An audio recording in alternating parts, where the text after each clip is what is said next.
ഏഴരശനി അനുഭവിക്കുന്ന 3 കൂറുകാരെ പറ്റിയാണ് ഇന്നിവിടെ പറയാൻ പോകുന്നത്. അതിൽ കുംഭക്കൂറ്, മീനക്കൂറ്, മേടക്കൂറ് ഈ 3 കൂറിൽ ഉൾപ്പെട്ടിരിക്കുന്ന നക്ഷത്രക്കാർക്കാണ് ഇപ്പോൾ ഏഴരശനി അനുഭവിച്ചുകൊണ്ടിരിക്കുന്നത്.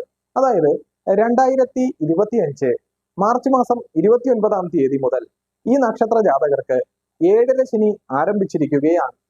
അതായത് കുംഭക്കൂറിൽ ഉൾപ്പെട്ടിരിക്കുന്ന നക്ഷത്രക്കാരായ അവിട്ടമര, ചതയം, പൂരുരുട്ടാതി, മുക്കാൽ ഈ നക്ഷത്ര ജാതകർക്കും, മീനക്കൂറിൽ ഉൾപ്പെട്ടിരിക്കുന്ന പൂരുരുട്ടാതി, കൽ, ഉത്രട്ടാതി, രേവതി ഈ നക്ഷത്ര ജാതകർക്കും, മേടക്കൂറിൽ ഉൾപ്പെട്ടിരിക്കുന്ന അശ്വതി, ഭരണി, കാർത്തിക ഈ നക്ഷത്ര ജാതകർക്കും ഈ കാലഘട്ടത്തിൽ ഏഴരശനി കാലഘട്ടം ആയതുകൊണ്ട് ശാസ്താവിന് നീരാഞ്ജനം നടത്തുന്നതും അതുപോലെ ഹനുമാനെ വെറ്റിലമാല സമർപ്പിക്കുന്നതും വളരെ ഉത്തമമാകുന്നു.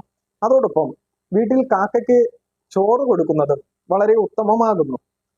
അപ്പോൾ ഈ ഏഴരശനിയുള്ള നക്ഷത്ര ജാതകർക്ക് തൊഴിലിൽ പലവിധ ക്ലേശാനുഭവങ്ങൾ വന്നു ഭവിക്കുകയും അതുപോലെ സർജറി മുതലായവ വന്നു ഭവിക്കുവാനും സാധ്യത വളരെ കൂടിയൊരു കാലഘട്ടമാണ്. അതുപോലെ ദൂരോട്ടുള്ള വാഹന യാത്രകൾ ഒഴിവാക്കുന്നത് വളരെ ഉത്തമമാണ്. അതുപോലെ രാത്രിയുള്ള സഞ്ചാരം ഒഴിവാക്കുന്നത് വളരെ ഉത്തമമാണ്. അതുപോലെ വാക്ക് തർക്കങ്ങളിൽ ഇടപെടാതിരിക്കുന്നത് വളരെ ഉത്തമമാണ്. വസ്തുവഴക്കുകൾ വന്ന് ഭവിക്കുവാനും മുതലായവയെല്ലാം ഈ കാലഘട്ടത്തിൽ വരാം. ജാതകത്തിൽ നല്ല ദശാപഹാര കാലഘട്ടങ്ങളാണെങ്കിൽ ഈ ഏഴരശനി കാലഘട്ടം ഒരു പരിധി വരെ ബാധിക്കുന്നതല്ല.